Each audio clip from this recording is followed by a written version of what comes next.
Je vais demander aux formations politiques de se positionner. Parce qu'au fond, l'échec de ce vote sur les recettes du budget de l'État prive l'Assemblée nationale de discuter d'un certain nombre de ces thématiques, notamment des sujets de sécurité ou de défense, d'agriculture, d'énergie. Je ne les recite pas tous, mais qui correspondent tout de même à des priorités qui sont absolues.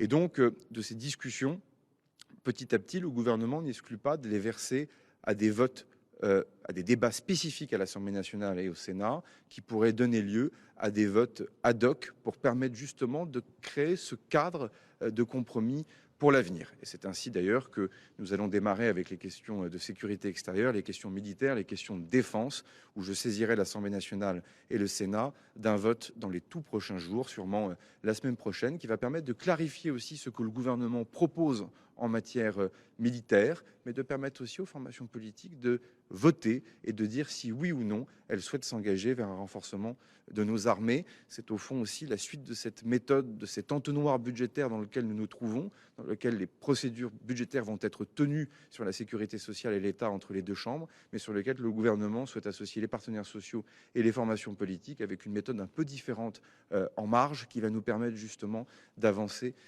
et d'y arriver. On va y arriver, ai-je dit dans cette même cour de Matignon il y a de cela quelques semaines. La réponse est toujours oui, nous pouvons y arriver à la condition d'y travailler, de sortir aussi de cette situation de blocage politique que certains veulent installer comme étant au fond une toile de fond à la prochaine élection présidentielle. Et au fond, on doit défendre le Parlement. L'Assemblée nationale n'est pas un théâtre.